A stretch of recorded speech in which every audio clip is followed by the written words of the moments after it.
Welcome back to the shop, everyone. We're back at the 4JHBE. I got the cylinder head installed in one of the last videos, the intake manifold, oil coolers, and a few other things installed. And today we're going to continue with the engine peripherals.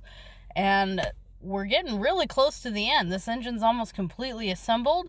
It's all painted, cleaned up. It's looking really great, and I'm really excited to see this thing complete again and off my table. So let's get started.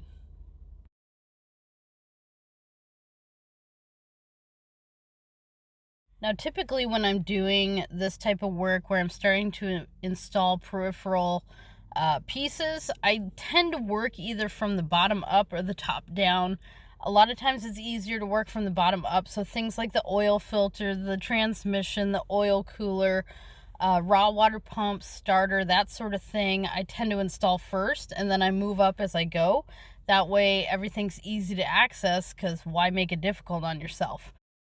I'm going to get started here installing the rigid high pressure oil lines that come from the oil cooler and go down to the filter housing. And me being my typical special self, I can't seem to figure out which way this thing goes. Maybe. Oh, we're getting warmer. No. There we go. Oh, we're getting closer. And the light bulb has come on. The fittings you're going to see on these oil lines, they're called banjo fittings. They're rounded ends. And you can see me sticking the bolt through. And they're going to use 2 copper crush washers at each end. You want to replace these washers every time you remove them. And if for some reason you can't get new ones, then you can re-anneal them and they should seal. However, if you have the opportunity, replace them. Especially on these are really critical that they seal up good. And so I'm going to get these installed and we'll move on from there. Now, while you're doing this, since it has multiple connections that all attach to the oil cooler, I've got the oil cooler kind of slacked and positioned. Don't make the mistake I make in the video where I tighten up one side first and then have to end up loosening it up a couple times to get all the connections fit. That's a really rookie mistake, and why I decide I can get away with it, I never know, but I always try it and then regret it. Now to the other side, let's get ready for our new raw water pump. We'll get that installed, followed by the starter. This is a great place to be using anti-seize on a lot of these peripheral pieces, so don't be afraid to use it. It will make your life 100 times easier when this engine is installed inside the boat and that raw water pump is really crusty looking years down the road. I prefer to use the copper anti-seize as opposed to the aluminum stuff so it doesn't react with the pump or any of the other engine pieces.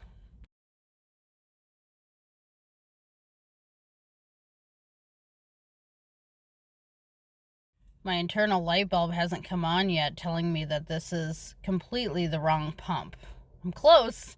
Haven't quite figured it out yet, but I'm about to.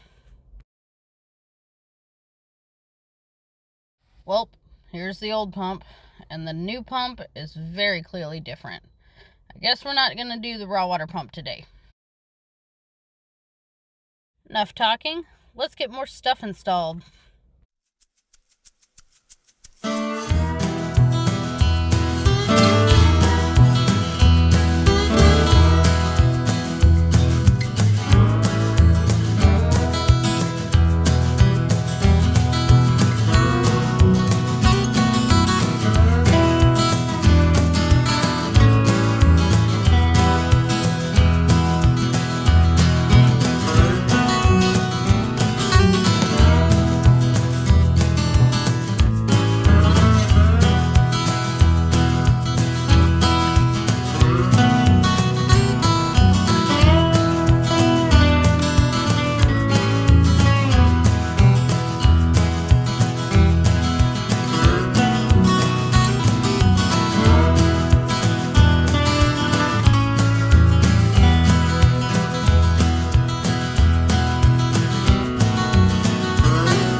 cleaning up these manifolds and sending out your heat exchangers are actually part of a regular maintenance schedule.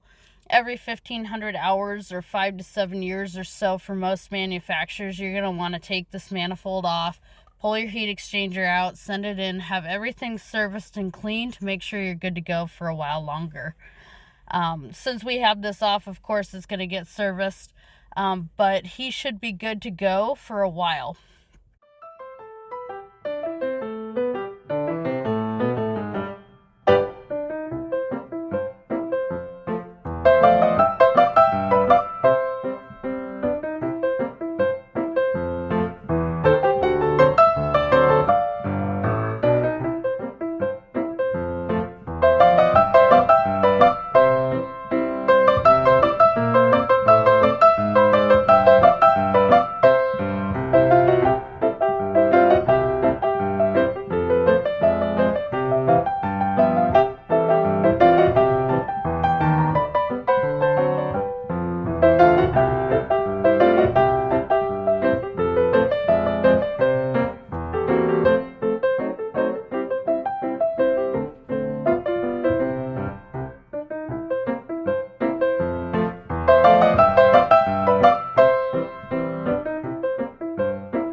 A little more anti-seize, and this will be complete and we'll be ready to move on to the next step. I think the next thing is doing the exhaust elbow and then maybe the water pump and whatever else I've got the energy for today. We're making pretty good progress. This thing is starting to look like a real engine again. I don't know about you guys, but my motivation definitely gets a pick-me-up once things start going together. And I find that I want to just get it all put together all at once, as opposed to when it's being torn apart, when it can almost be depressing, where it's like, oh man, when is this thing going to go back together? So I love when things start coming together, everything's fitting, everything's nice and clean, and it just looks great. It's going to work great, and it's a big pick-me-up.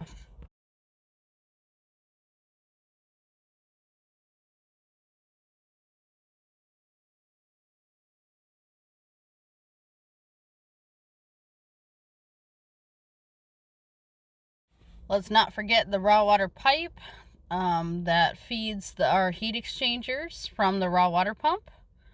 It's a rigid pipe with a couple of pre-bent hoses that fit that water pump.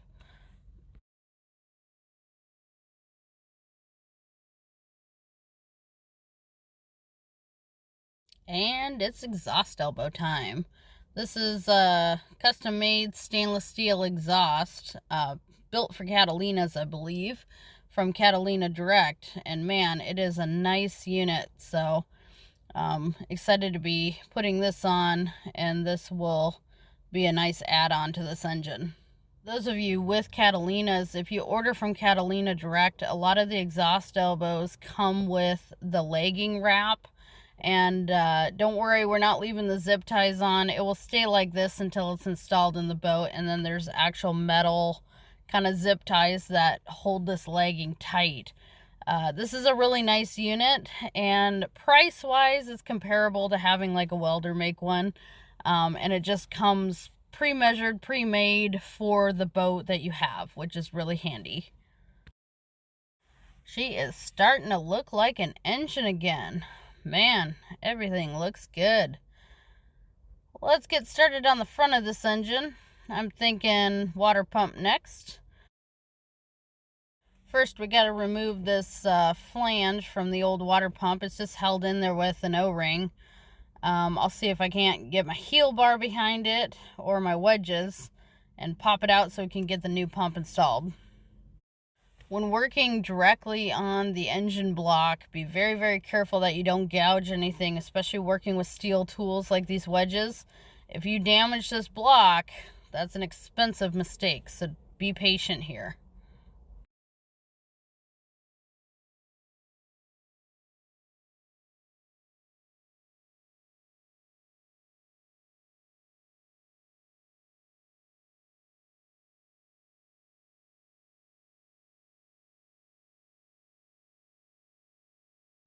I like using blue RTV very lightly just to glue my gasket in place.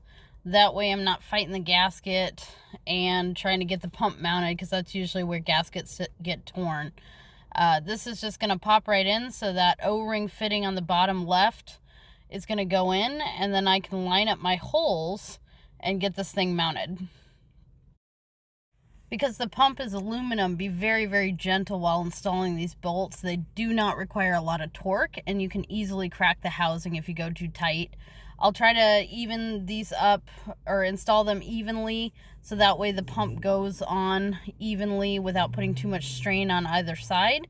And I'm making sure everything's flush, including where that O-ring popped into the block, so that way I know there'll be no leaks. Yay, thermostat. Now time to get the peripheral stuff mounted on the pump, which is a lot easier to do once the pump is on the engine. So I've got to remove these Allen head plugs first. On the right side is where my temperature switch and sending unit are going to go. And on the left side, I'm going to take both of those plugs out, and we're going to install the hose barbs for our hot water heater circuit.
And that, my friends, is one Yanmar 4J HBE that is almost 100% complete. Thank you so much for watching the video, and I will see you guys next time.